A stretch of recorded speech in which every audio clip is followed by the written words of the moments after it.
Good evening, good afternoon, and welcome to Funny Like a Clown podcast. This is episode 24, May 12, 2019. I'm your host, Dennis Wirth. We're talking about the classic comedy duo Abbott and Costello today. As always, Funny Like a Clown podcast is brought to you by G Vegas Buffalo Sauce. For the spicy, sweet, savory taste of game time, there is only one G Vegas available at gvegas.webs.com. And to discuss the mighty comedy duo Abbott and Costello, I have on comedian friend and longtime fan of theirs, Mike McMahon. Mike, welcome to the show. Hey, Dennis! Sorry, I had to do that. All right, you're singing your way right in there? Good to be here. Good to have you. How's things going for you out there in Springfield? The radio guy, right? Things are going well. I'm doing a radio show in the lovely city of Westfield, and just living life. I'm kind of like I feel like a 9-7 football team. There's some good things going on. There's some things I should be concerned about, but Oh no, you're gonna make the playoffs, so whatever. But what makes you a fan of Abbott and Costello? Oh gosh, well I think a lot of people grew up in the Boston area. I didn't grow up in the Boston area, but we had, one of the big events of my life was getting cable in 5th grade. Sure. And TV 38, Sunday mornings. I mean, you turned on, you had Three Stooges, you had Top Cat, and then you had the Abbott and Costello movie every Sunday morning. So your parents said, hey, hurry up, we got to get to church. And, every single week you got a new Abbott and Costello movie. And the first one I remember watching was Buck Privates Go Home. And I loved that. And then I found out that, wow, there were so many movies that were actually better than that. Yeah. And it just, you just had to admire the timing, the craft, and just the entertainment. Sure. I mean, you kind of dated us here that we're kind of some old folk, that we were there for the invention of cable TV, because before that you had your regular channels, then you had your few UHF cable, not cable, but UHF channels that would play the old reruns, and that was a lot of the reruns they played was the old Abbott and Costello movies, the black and white classics, and that was what we grew up on, because there wasn't as much TV back then as there was now. Yep, and that's why I remember I came home from school, my parents weren't home, they had a note, they said, hey, we'll be back in a couple hours, cable's on, and my sister and I, we went over to the TV, we're like, Channel 2, Channel 3, Channel 4, there's something on every channel! And then eventually we got to 11 from PAX New York, and it was like, Tom and Jerry's on! It's 3:30 in the afternoon, and Tom and Jerry's on! It was like the greatest thing. I remember in 5th grade. It was what you lived for as a kid. Yeah. My life. Absolutely. But do you got a favorite memory of the duo? I mean, at all. I mean, they did it all, radio, TV, film. But I mean, what's one of your favorite memories of them?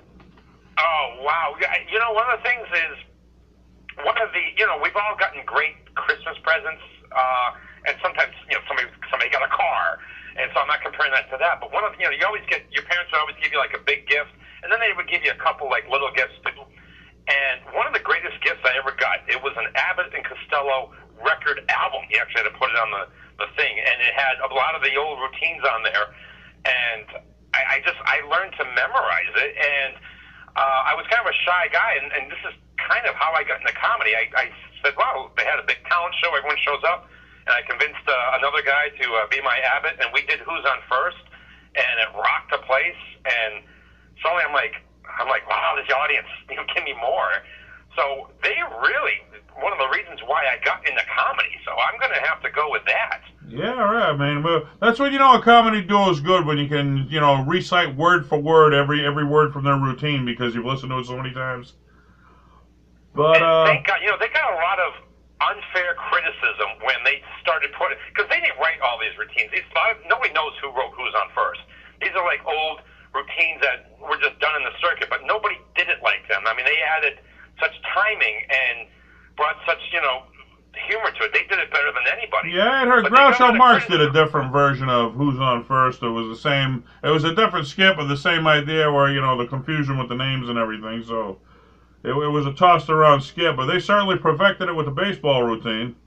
They sure did, but as I was, they got criticized for sticking some of those old routines in their movies and their TV show. But if it wasn't for them doing that, Who's on First? Who'd know them, right? They've got the classic Kate Smith radio, but routines, some of their other routines, the loafing, the turkey sandwich and the cup of coffee, all these other routines would have been lost forever. So thank God they did that. Sure, we wouldn't mind. So we got Bud Abbott and Lou Costello. They worked in film, radio, and TV. They made a popular comedy team in the 1940s and 50s. And as we said, the comedy routine, Who's on First, one of the best known bits of all time in comedy. But, I mentioned the term comedy team. And why do you think nowadays there's no good comedy teams? Like, it was such a big thing back then, and nowadays, say everybody's working solo. Why do you think there's no teams left? Wow, that is a fantastic question, and one that I've always thought about. I think part of it is that back in the days of burlesque theater and the vaudeville, you almost had to have a team. And in order to be a team, a successful team, you really need to hone your craft. Because when you think about what burlesque theater was, the people weren't there to see you. They were there to see the girls scantily clad dancing around. Good point. So you had to grab them right away and keep them because they didn't want to see you. You were just there waiting for the next round of girls to come attention, out. Right? Yeah. And so you had to really hone your craft. And I don't know if that kind of, you could go to comedy clubs and do it, but it's awfully tough. I don't know the exact answer because I think maybe if Spade and Farley wanted to just make a series of movies, had, Farley not, tragically died, right, maybe they could have been a comedy team because they definitely had that kind of talent. Right. I don't know if it's money involved or if it's pride or what it is, but it just, everybody's got, I don't know. It is a shame. I mean, I'm keeping vaudeville alive as much as I can in local talent shows. I do some of the old skits, and I like to have a female Abbott because I think it's, the genius of Bud Abbott, and with apologies to, Dean Martin and George Burns and everybody else, but, I mean, Bud Abbott is the greatest straight man of all time. He knew the more sympathetic people were with Costello, the more laughs they would get. He knew his role. He didn't go outside of himself. It was just, it was genius. And for me, when I do the routines, I like to have a girl straight man because you always wonder, why did Costello always put up with this? But now by adding the female element, you're like, okay, they're probably a couple and they're married. He's not going to leave or anything. That's why he's putting up with the crap. Nobody's going to upset him. I wouldn't mind being the straight man, but you can't really get away with, bullying the woman on stage. So sure, I've slipped into the Costello role pretty consistently. All right, let's see. They first appeared together on the Kate Smith Hour on radio, February 3rd, 1938. It came to find out that their voices were too similar to each other, and on radio, nobody could figure out who was who in the routine, so Costello created a high-pitched voice, so they could be more distinctive on radio. The following month, Who's on First played for a national radio audience, and as you mentioned, they were also doing the burlesque shows on Broadway. Let's see, 1940, they got their own, the Abbott and Costello show on radio. It was part of the Chase and Sandberg Hour, so it was part of some other comedy shows at the time. Then in 1942, they got their own weekly special, the Abbott and Costello show. It was sponsored by Camel Cigarettes, and, I mean, you're on radio, getting a sponsor, that's a big part of staying around and staying alive, right? Yeah, it was, and I remember I had a weekly segment on when I had a sports show in Springfield. It was I was doing movie reviews of the new movies that came out that I didn't see or was going to see. That was the skit. I would just basically, be like a crabby old man, like they don't make movies like they used to. And I had a sponsor, and we were doing well. And then one day I got noticed that the sponsor went out of business, and I'm like, oh my god. Uh-oh. So, what do I do now? Nobody's paying the bill, right? Because I usually go, Grouch on the Couch is sponsored by, and then so that week I went on the air like, Grouch on the Couch is sponsored by nobody right now. So please call in and if you want to sponsor this. Donate or sponsor, do something. I mean the podcast, though, unless you're at the top of your game like Joe Rogan or somebody, it's not a big thing, but you love to do it. And if you love to do it, you're not working a day in your life. So let's see. You got to do it. Well, the great thing about how they got started in radio was Henny Youngman himself had seen their act, and he's like, oh, wow, those guys are pretty good, and put it out of his mind. And then Henny Youngman, he was on Kate Smith, and he's like, oh, my gosh, Hollywood called me. They want me to do, like, a screen test for a movie. And they're like, well, we don't want to be jerks to you, Henny. We really like you, but we can't just let you go without our somebody filling in for you. And he's like, He's like, all right. So he went down to, like, I believe it was Minsky's Theater, and he saw them. He's like, oh, my gosh, those guys are still around. And, wow, they're great. And he goes, as I'm watching the act, I'm closing my eyes. I'm like going, this would work on radio. And that's kind of how, they got on Kate Smith, because they Henny Youngman. Well, I didn't even know. The only reason that they performed together was the first time at a burlesque show was Abbott's sidekick, his normal sidekick, was sick, and he still wanted to do the show, so that was when Costello got to fill in for him, and they were such a hit, they decided to work together. Yeah, it worked out pretty good. And Bud grew up, he was like a carnival kid. His parents, they were entertainers at Coney Island, and he really honed his con man skills, because he would be hired to, like, back then kids got jobs, you're a 12-year-old kid, you had a job. Newspaper, right. And he was selling tickets to the Hall of Mirrors. But then he had this little side gig where he would sneak in the Hall of Mirrors, and for like an additional couple pennies or a nickel or something, he'd show you how to get out to trap people. Oh, jeez. Hey, whatever makes money, right? Yeah. So, I mean, there's a good place to hone your con man skills, I'm guessing, in the carnival circuit. Yeah, that's where they all began, was right there. There's a sucker born every day. That was the famous carnival term, right? Yep. All right, let's see. 1947, their show, Abbott and Costello, moved to ABC. They also hosted a children's show, the Abbott and Costello Children's Show, on Saturday mornings. And as you mentioned, as a kid, Saturday morning cartoons, I mean, that was something we all lived for back in the day. It wasn't like we had Nickelodeon 24-hour cartoons. I mean, Saturday morning watching these comedy shows and cartoons, that was all the exposure we had back then. 1940, Universal signed them to a 2-picture contract. One Night in the Tropics, a musical, and their second, you already mentioned it, Buck Privates, made them stars, earning over $4 million at the box office. And now $4 million back in the day, back in the 1940s, that's a heck of a lot more money than it sounds like, right? Yeah, and it was unbelievable. Like One Night in the Tropics, the movie bombed, and they were sort of side characters, but they ended up stealing the movie. And I kind of liked the idea behind the movie. There was this guy who was getting married, and Abbott and Costello were like henchmen for this insurance guys, and he came up with this idea of love insurance. If your heart gets broken, you collect money, and then he and his fiance were fighting, and he had to like try to get them back together so he didn't have to pay the insurance. Cash in, pay out, right? And I thought it was a cute movie, and but the audiences didn't like the movie, but they're like, oh my gosh, these guys are great. Sure. And Universal said, all right, you know what? They can carry a film. And don't forget, at the time that Buck Privates was put together and released, like 1 out of 8 Americans were drafted in World War II. So everybody was relatable, right? Resonated with this film. Right. So people went out to see it, and then suddenly this movie is bigger, and it really cheeses me off. I was mad. Have you ever been to Universal Studios in like Florida? I've done Disney. I haven't been to Universal, no. Universal, so at the end of the night, it's a big deal. They have like a big movie tribute to their movies and their film collection. And I'm sitting there and I'm waiting, and I just wanted to stand up and yell, I'm like, you ungrateful jerks.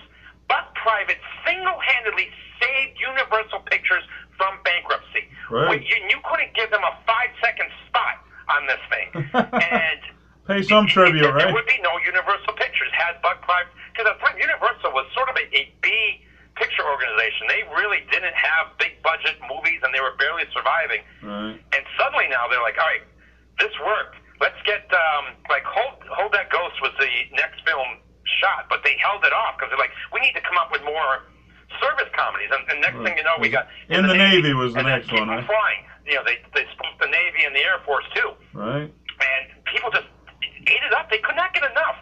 I mean, you said, radio and TV, they conquered stage and radio and then film and then finally TV.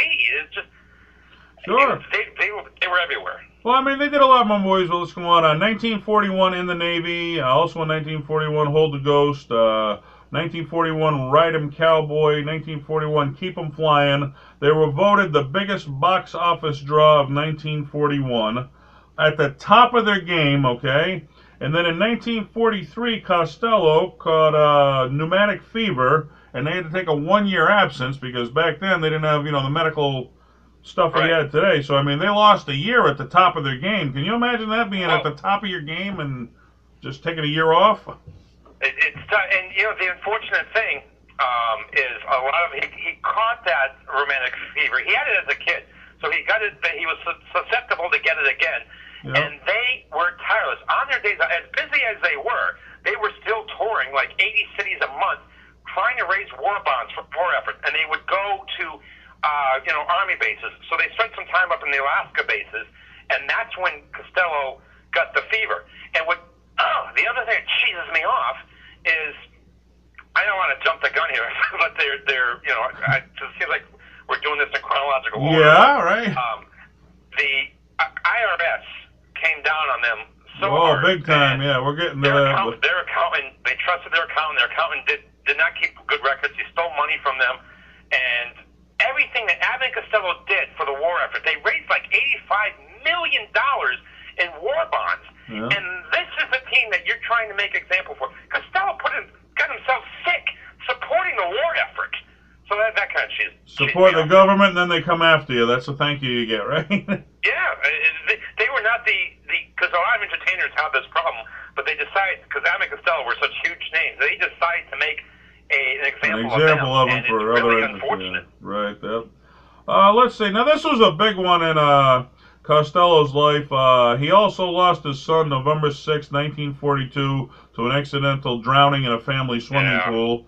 And his family members said after that he was no longer the fun-loving guy. He had a really different attitude in life, which anybody who lost a son, you could see that. But do you think that affected, his professional career as well?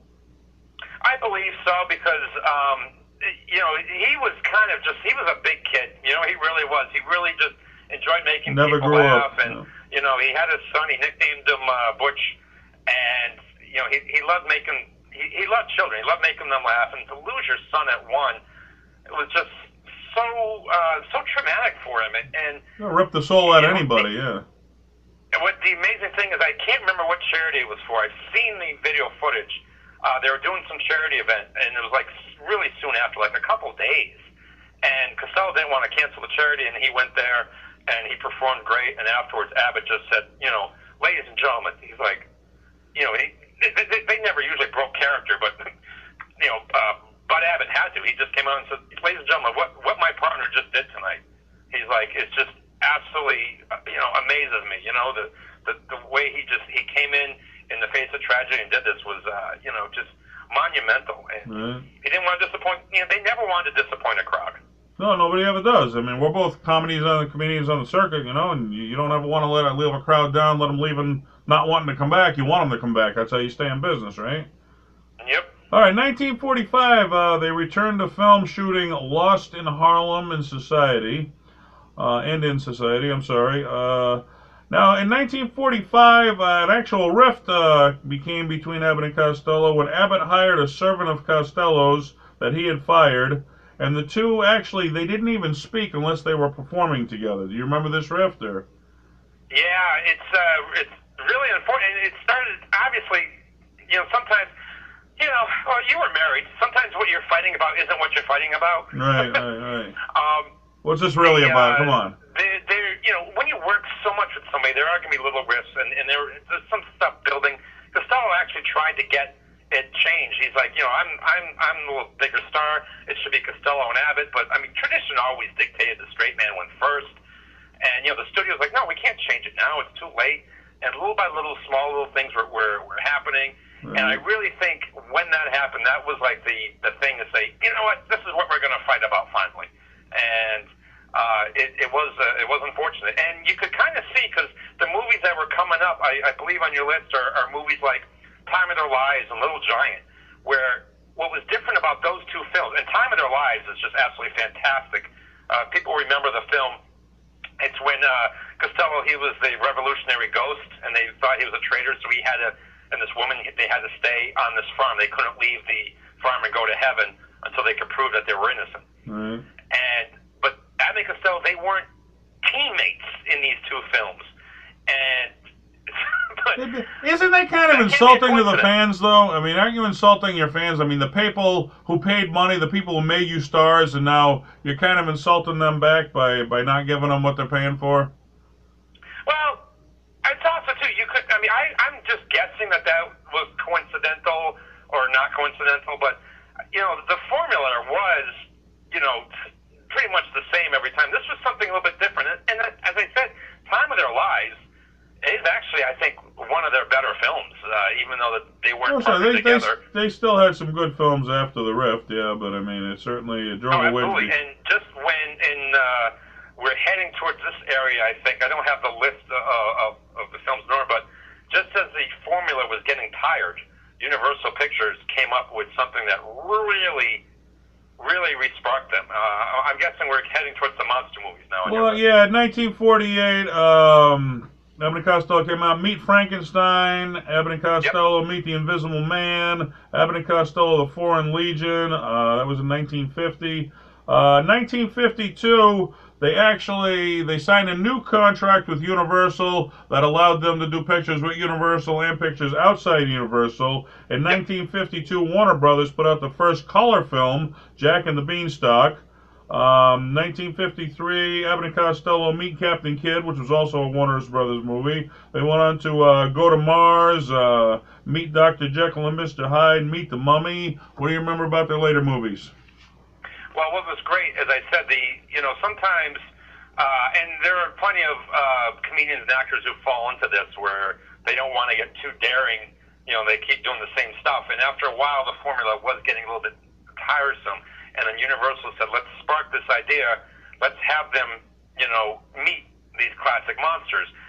And what was brilliant about the idea was we're making kind of a spoof movie, but we are not going to spoof the monsters. We are going to let the monsters do what they do. We're not going to, throw them under the bus. Right, let Frankenstein and Dracula, let them be scary, because there's nothing funnier than watching Abbott and Costello react to being scared and Costello falling down. And they let stayed that true be to the comedy, character, and let's pay homage to these monsters in these movies. And the audience ate it up. Oh yeah, you couldn't get enough. I mean, those are ones I remember more as a kid, because as a kid you're more into the monsters and stuff like that. So I certainly, Jack and the Beanstalk, I can remember, probably it's the one I remember most watching as a kid. I guess because it was in color, they played it more, maybe, or that was what you had more access to, or. Maybe some of the rights and stuff. Like I remember the last one they did, Dance with Me, Henry. I never saw as a kid. That TV38 never played Dance with Me, Henry. So I'm like, wow, there's one Abbott and Costello movie out there that I haven't seen. And it wasn't certainly the best. All right, so Who's On First was the team's signature routine, and Time Magazine named it the best comedy routine of the 20th century. And if you went up to anybody and said, who's on first, do you think they know what you were referring to? And pretty much everybody knows that routine, right? I thought that, but then it turns out I have a coworker, and he's about my age, but he's only been in this country for like 15, 20 years.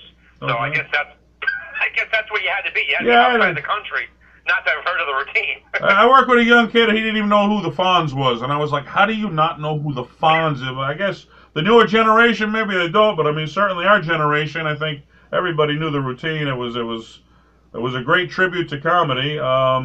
Let's see, all right, in the 1950s, the team's popularity started to wane with the emergence of Dean Martin and Jerry Lewis. What do you remember of that comedy team? Oh, my God. What was great about and then I said, Bud Abbott is the greatest straight man of all time, but talent and versatility-wise, it's tough to beat Dean Martin, because the guy was, he was a good-looking guy, great singing voice, master of cool, and later on when he parted, you could see that he could do comedy himself. So I think overall, the most Dean Martin is probably the most talented straight man of all time. But just for a straight-out straight man, I'm still going with Bud Abbott. Sure, but, Jerry Lewis. Kind of went down the same way, where it was a predictable formula, and of course they had their riff too. Oh yeah, we could do a whole show on them alone, no doubt about that. But it's tough to stay on top forever. There's young kids coming up all the time. Eventually, you have your time on top, and then it's gonna pass. But then came 1950. Well, they went to in the 50s. They went to TV, and that opened up another whole audience for them too. And it was they were able to bring back some of their old routines too, and some of them that we didn't get to see in the movie, such as the famous loafing routine. Like, Abbott comes home and is yelling at Costello for just hanging around the house not doing anything while he's trying to get a job, and he announces he got a job. Like, what are you doing? Well, I got a job in a bakery. Good, what are you doing there? Once it hit TV, though, they said, because all their movies were getting played in TV at the same time, that it was starting to get overplayed, and that was part of their fall, that, the fans were saying, hey, we want some new stuff. We're getting rerun after rerun, plus the new, it was too much at some point, I guess, That's... And the funny thing is, too, because, like, Costello growing up, he kind of always pictured himself. You look at some of these young pictures of Costello, a very athletic, very attractive guy. He kind of fantasized about being a dramatic, romantic lead. Right. But then once he started watching, he went like every day. A Charlie Chaplin film came out. He went like every single day, and he's like, oh my gosh, comedy looks like so much fun. And that's kind of why he got into that. But later on, we saw the two of them after they separate do dramatic roles. Costello did a drunk in an episode of Wagon Wheel, and it was a dramatic role, it was a tragic story. I've never seen that episode. I would like to. And Bud Abbott was in the General Electric Theater, I believe. He was like Lee Marvin. Lee Marvin was like this loud entertainer, and Bud Abbott was his agent, trying to, fix things with the guy's ex-wife and all these other things. And they both did their dramatic roles very well. They could have been dramatic actors, right? Yeah. But I mean, that's half the fun of watching. You ever watch Movie Land or something, the old shows, and like, oh my God, he was on there? You don't recognize them at the time because they weren't stars, and now you're like, I had no idea he was on there. Wow. It was funny because I was watching an old Edward G. Robinson movie, and a very, very small part, like the bartender, comes up, and he's all excited. And it was Jackie Gleason. And he's all like, hey, guys, what will you have? And they're like, coffee. And he does that little, disappointed look on his face. He was still Jackie Gleason, even though we didn't know he was Jackie Gleason. Him at the time, right? Yeah. Like, oh, my God. Well, let's see. In 1955, Universal dropped Abbott and Costello as a team. They couldn't come to an agreement on a contract. And as you already mentioned, that was right after they got dropped by them. They both had to sell their homes because the IRS came after them for back taxes. They seized most of their assets, including rights to their films. Now, can you imagine just losing the rights to your own films? That's your life's work. I mean, that's residual income. That's, I'm sure that's how they were living at the end of their career when they weren't as popular, Yeah, and as I said, it's just it's unforgivable. And you hear interviews with like their children, and basically they just said they felt like they were stabbed in the back. Like, they didn't do this intentionally. Yeah. They had an accountant who was they trusted their accountant, and their accountant just, screwed them over. A lot of big names say that there's so much money flying around, you can't keep track of it all. That's why you hire a guy. If you hire somebody dishonest, you pay the price, and as you say, it was an example to other people in Hollywood. They wanted people paying their taxes, so we're going to make an example out of these guys, forget all they've done for us. It's just a shame that they were the ones that had to be made example for after all they did. I mean, we mentioned earlier, Costello getting fever from exhaustion from touring the bases and the troops and trying to raise money for the war bond effort, and it's a shame that's who they had to make the example of.